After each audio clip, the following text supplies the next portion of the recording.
₹150 ಇಟ್ಕೊ ಭಾರತಕ್ಕೆ ಬಂದ ವ್ಯಕ್ತಿ 10,000 ಕೋಟಿ ಮಾಡಿದ್ದೇಗೆ? ಒಬ್ಬ ಟಾಂಗಾ ಚಾಲಕ ಭಾರತದಾದ್ಯಂತ ಹೆಸರು ಮಾಡಿ 10,000 ಕೋಟಿ ಒಡೆಯನಾದದ್ದೇಗೆ? ಅಷ್ಟೇ ಯಾಕೆ, ನಮ್ಮ ಭಾರತ ಸರ್ಕಾರ ಅವರಿಗೆ ಪದ್ಮಭೂಷಣ ಪ್ರಶಸ್ತಿ ಕೊಟ್ಟಿದ್ದು ಹೇಗೆ? ಬನ್ನಿ ತಿಳ್ಕೊಳ್ಳೋಣ. ಟಾಂಗಾ ಚಾಲಕನಿಂದ ಮಸಾಲಾ ಕಿಂಗ್ವರೆಗೆ ₹150 ಇಟ್ಕೊಂಡು 10,000 ಕೋಟಿ ಒಡೆಯನಾದ ಒಬ್ಬ ವ್ಯಕ್ತಿಯ ಕಥೆ ನಾನು ಹೇಳಕೊಟ್ಟಿದ್ದೀನಿ. ಚಿಕ್ಕ ಸ್ಟೋರಿ ಹೇಳ್ತೀನಿ ಸ್ನೇಹಿತರೆ. 1923ರಲ್ಲಿ ಪಾಕಿಸ್ತಾನದ ಸಿಯಲ್ಕಟ್ಟದಲ್ಲಿ ಹುಟ್ಟಿರೋ ಒಬ್ಬ ವ್ಯಕ್ತಿ ಭಾರತಕ್ಕೆ ಬಂದು 10,000 ಕೋಟಿ ಒಡೆಯನಾಗಿ ಭಾರತದಲ್ಲಿ ಸಾಯ್ತಾನೆ. ಅಷ್ಟೇ ಅಲ್ಲದೆ ನಮ್ಮ ಭಾರತ ಸರ್ಕಾರ ಕೂಡ ಇವರಿಗೆ ಪದ್ಮಭೂಷಣ ಪ್ರಶಸ್ತಿ ಕೊಟ್ಟು ಗೌರವಿಸುತ್ತೆ. ಈ ವ್ಯಕ್ತಿ ಬೇರೆ ಯಾರೂ ಅಲ್ಲ, ಮಹಾಶಯ ಧರಂಪಾಲ್ ಗುಲಾಟಿ ಅಂತ. 1923ರಲ್ಲಿ ಪಾಕಿಸ್ತಾನದ ಸಿಯಲ್ಕಟ್ಟದಲ್ಲಿ ಇವರು ಹುಡ್ತಾರೆ. ಇವರ ತಂದೆ ಇವರಿಗೆ ಚಿಕ್ಕ ವಯಸ್ಸಿನಿಂದಲೇ ಸ್ವಲ್ಪ ಬಿಸ್ನೆಸ್ ಬಗ್ಗೆ ಮಾಹಿತಿ ಕೊಟ್ಕೊಂಡು ಅವ್ರನ್ನ ಬೆಳೆಸ್ಕೊಂಬರ್ತಾ ಇರ್ತಾರೆ. ಅಂದರೆ ಇವರ ತಂದೆ ಮಸಾಲೆ, ಅಂದರೆ ಏನು ಮಾಡ್ತೀವೋ ನಾವು ಮನೆಗೆ ಅದನ್ನು ಮಸಾಲೆನ ಅವರೇ ಮ್ಯಾನುಫ್ಯಾಕ್ಚರ್ ಮಾಡಿಕೊಂಡು ಅಲ್ಲೇ ಇದ್ದ ಪಾಕಿಸ್ತಾನದಲ್ಲಿ ಮಾರಾಟ ಮಾಡ್ತಾ ಇರ್ತಾರೆ. 1947 1947 ನಮಗೆ ಸ್ವಾತಂತ್ರ್ಯ ಸಿಕ್ಕ ವರ್ಷದಲ್ಲಿ ಈ ಭಾರತ ಮತ್ತು ಪಾಕಿಸ್ತಾನ ನಡುವೆ ಯುದ್ಧ ಆಗುತ್ತೆ. ನಮ್ಮ ಪಾಕಿಸ್ತಾನದವರು ಏನು ಮಾಡ್ತಾರೆ, ನಮ್ಮ ಹಿಂದೂಗಳನ್ನೆಲ್ಲ ಓಡಿಸ್ತಾರೆ. ಸೊ ನಾವು ಎಲ್ಲರೂ ಹಿಂದೂಗಳೇನಿದ್ವೋ ಅವರೆಲ್ಲ ನಮ್ಮ ಭಾರತಕ್ಕೆ ಬಂದು ಸೇರ್ಕೊತಾರೆ. ಅದರಲ್ಲಿ ಈ ಫ್ಯಾಮಿಲಿ ಡೆಲ್ಲಿಗೆ ಬಂದು ಸೇರ್ಕೊಳ್ಳುತ್ತೆ. ಅಂದು ಪಾಕಿಸ್ತಾನ ಬಿಟ್ಟು ಬಂದು ಡೆಲ್ಲಿಗೆ ಸೇರಿಕೊಂಡ ಈ ಫ್ಯಾಮಿಲಿ ಕೈಯಲ್ಲಿ ಇದ್ದಿದ್ದು ಕೇವಲ ₹150 ಮಾತ್ರ. ಎಷ್ಟು ಹೇಳಿ? ಕೇವಲ ₹150 ಮಾತ್ರ. ಆ ₹150ನಲ್ಲಿ ಇವರು ಒಂದು ಟಾಂಗಾ ಗಾಡಿನ ಪರ್ಚೇಸ್ ಮಾಡ್ತಾರೆ. ಆ ಟಾಂಗಾ ಗಾಡಿ ಪರ್ಚೇಸ್ ಮಾಡಿಬಿಟ್ಟು ಆ ಟಾಂಗಾ ಗಾಡಿಯಿಂದನೇ ಜೀವನ ಸಾಗಿಸ್ತಾರೆ. ಸುಮಾರು ವರ್ಷ ಟಾಂಗಾ ಗಾಡಿ ಓಡಿಸ್ತಾರೆ. 50 ಪೈಸೆ, 10 ರೂಪಾಯಿ, 5 ಪೈಸೆಗೆಲ್ಲ ಜೀವನ ಸಾಗಿಸ್ತಾರೆ. ಅವತ್ತಿನ ಕಾಲ ಪೈಸಾ ಲೆಕ್ಕ ಇತ್ತು. ಸೊ ಹಾಗಾಗಿ ಟಾಂಗಾ ಗಾಡಿ ಓಡಿಸ್ಕೊಂಡು ತಮ್ಮ ಜೀವನ ಸಾಗಿಸ್ಕೊಂಡು ರೂಪಿಸ್ಕೊತಾರೆ. ಅದಾದ ನಂತರ 1-2 ವರ್ಷ ಕಳೆದ ಮೇಲೆ ಇವರು ದೆಹಲಿಯ ಕುಶಾಲ್ ಅನ್ನೋ ಒಂದು ನಗರದಲ್ಲಿ ಚಿಕ್ಕ ಒಂದು ಪೆಟ್ಟಿಗೆ ಅಂಗಡಿನ ತೊಗೊತಾರೆ.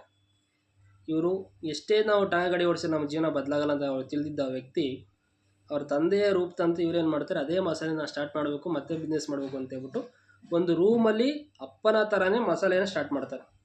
ಇವರ ಕ್ವಾಲಿಟಿ ಮತ್ತು ಗುಣಮಟ್ಟ ಚೆನ್ನಾಗಿದ್ದ ಕಾರಣಕ್ಕೋಸ್ಕರ ಇಡೀ ದೆಹಲಿಯ ತುಂಬ ಇವ್ರದ್ದು ಮಸಾಲೆ ಫೇಮಸ್ ಆಗುತ್ತೆ. ಅಷ್ಟೇ ಅಲ್ಲದೆ ಇವ್ರದ್ದು ಫೇಮಸ್ ಏನಂತ ಆಗುತ್ತೆ ಅಂದರೆ ಮಹಾಶಯನ್ ದಿ ಅಟ್ಟಿ ಅಂತಲೇ ಬ್ರ್ಯಾಂಡು ಪ್ರಮೋಷನ್ ಆಗುತ್ತೆ ಮತ್ತು ಎಲ್ಲೆಡೆ ಪ್ರಚಾರನೂ ಆಗುತ್ತೆ. ಇವರು ಪಬ್ಲಿಸಿಟಿ ಕೂಡ ಮಾಡ್ಕೊತಾರೆ ಪೇಪರಲ್ಲಿ. ಮಹಾಶಯ ದಿ ಅಟ್ಟಿ MDH ಅಂತ ಒಂದು ಬ್ರ್ಯಾಂಡು ಇವರು ಏನು ಮಾಡ್ಕೊತಾರೆ. ಆ MDH ಬ್ರ್ಯಾಂಡು ಅವತ್ತು ಬೆಳೆ ಸ್ಟಾರ್ಟ್ ಆಗಿದ್ದು ಇವತ್ತು ಸುಮಾರು 100 ದೇಶದಲ್ಲಿ, ಎಷ್ಟು ಹೇಳಿ, ಸುಮಾರು 100 ದೇಶದಲ್ಲಿ ಇವ್ರದ್ದು ಬ್ರ್ಯಾಂಡು ಮಸಾಲೆ ಸೇಲ್ ಆಗ್ತಾಯಿದೆ, ಎಕ್ಸ್ಪೋರ್ಟ್ ಆಗ್ತಾಯಿದೆ. ಎಲ್ಲಿಂದ? ನಮ್ಮ ಇಂಡಿಯಾಯಿಂದ. ಇವರು ತಿಂಗಳಿಗೆ ಸುಮಾರು ಕೋಟಿ ಇಂಡಿಯಾಗೆ ಟ್ಯಾಕ್ಸ್ ಕಟ್ತಾ ಇದ್ದಾರೆ. ಇವರು ಮೂಲತಃ ಹುಟ್ಟಿದ್ದು ಪಾಕಿಸ್ತಾನ ಆಗಿರ್ಬೋದು, ಬಟ್ ಬೆಳೆದಿದ್ದು ಇವ್ರದ್ದು ಏನೇ ಇದ್ರು ಎಲ್ಲ ಇಂಡಿಯಾಗೆ. ಸೊ ಇವರ ಇಂಡಿಯಾದಲ್ಲೇ ಇಂಡಿಯನ್ಸೇ, ಏಕೆ ಹಿಂದೂ ಧರ್ಮದಾಗಿ ಇಂಡಿಯಾಗೆ ಬಂದಮೇಲೆ ಇಂಡಿಯನ್ಸ್ ಅಂತ ಕನ್ಸಿಡರ್ ಮಾಡಿ ಇವರಿಗೆಲ್ಲ ಆಧಾರ್ ಕಾರ್ಡ್ ಮತ್ತು ಅದೇನಿದೆಯೋ ಜನವಸತಿ ಎಲ್ಲ ಸಮೇತ ಇಂಡಿಯಾದಲ್ಲೇ ಮಾಡಿಸ್ಕೊತಾರೆ. ಕಮ್ಮಿ ರಿಜಿಸ್ಟ್ರು ಕೂಡ ಇಂಡಿಯಾದಲ್ಲೇ ಆಗುತ್ತೆ. ಸೊ ಅಷ್ಟೇ ಅಲ್ಲ, ನಾವು ಚಿಕ್ಕ ವಯಸ್ಸಲ್ಲಿ ಏನೋ ಟಿ ವಿ ಆನ್ ಮಾಡಿದಾಗ ಫಸ್ಟ್ ನಮಗೆ ಅಡ್ವರ್ಟೈಸ್ಮೆಂಟ್ ಅಂತ ಮಾಹಿತಿ ಜಾಹೀರಾತು ಬರ್ತಿದ್ದು ಇವ್ರದ್ದೇ ಮಸಾಲೆ. ಕೆಂಪು ನಾಮ ಇಟ್ಕೊಂಡು ಟೋಪಿ ಸುತ್ಕೊಂಡು ಒಬ್ಬ ತಾತ ಬರ್ತಾಯಿದ್ರು. ಆ ತಾತನೇ ಮಹಾಶಯ ಧರಂಪಾಲ್ ಗುಲಾಟಿ ಅಂತ. ಅವರ ಹೆಸರು ಮಹಾಶಯ ಧರಂಪಾಲ್ ಗುಲಾಟಿ ಅಂತ. ಈ ವ್ಯಕ್ತಿನೇ ತನ್ನ ಸ್ವಂತ ಬ್ರ್ಯಾಂಡಿಂದ ಝೀರೋಯಿಂದ 10,000 ಕೋಟಿ ಬ್ರ್ಯಾಂಡ್ ಮಾಡ್ತಾರೆ. ಇವತ್ತಿಗೂ ಸಮೇತ ನಾವೇನು ತೇಜು, ರುಚಿ, ಗಿಚಿ ಅಂತೆಲ್ಲ ಕೇಳ್ತಿದ್ದೀವೋ, ಸೊ ಇದಕ್ಕಿಂತ ಮುಂಚೆ ಬ್ರ್ಯಾಂಡ್ ಆಗಿದ್ದು MDH. ಇವತ್ತಿಗೂ ಸಮೇತ 100 ದೇಶಕ್ಕಿಂತ ಹೆಚ್ಚು ದೇಶಗಳಲ್ಲಿ ಎಕ್ಸ್ಪೋರ್ಟ್ ಆಗ್ತಾಯಿದೆ ಇಂಡಿಯಾದಿಂದ. ಅಷ್ಟೇ ಅಲ್ಲ, ಇವರಿಗೆ ಏನು ಆದಾಯ ಬರ್ತಿತ್ತೋ ಆ ಆದಾಯದಲ್ಲಿ 90% ಪ್ರತಿಶತ ಆಸ್ಪತ್ರೆ, ಸ್ಕೂಲಿಗೆ ದಾನ ಮಾಡಿದ್ದಾರೆ. ಸೊ ಈ ವಿಚಾರಕ್ಕೋಸ್ಕರ ನಮ್ಮ ಗೌರ್ಮೆಂಟು 2019ರಲ್ಲಿ ಇವರಿಗೆ ಪದ್ಮಭೂಷಣ ಪ್ರಶಸ್ತಿನ ಕೊಡುತ್ತೆ. ಅಷ್ಟೇ ಅಲ್ಲದೆ ಇವರು 2020 ಕೊರೋನಾ ಟೈಮಲ್ಲಿ ತನ್ನ 97ನೇ ವಯಸ್ಸಿನಲ್ಲಿ ಮರಣ ಹೊಂದ್ತಾರೆ. ಸೊ ಈ ವ್ಯಕ್ತಿ ನಮಗೆ ಸ್ಫೂರ್ತಿ.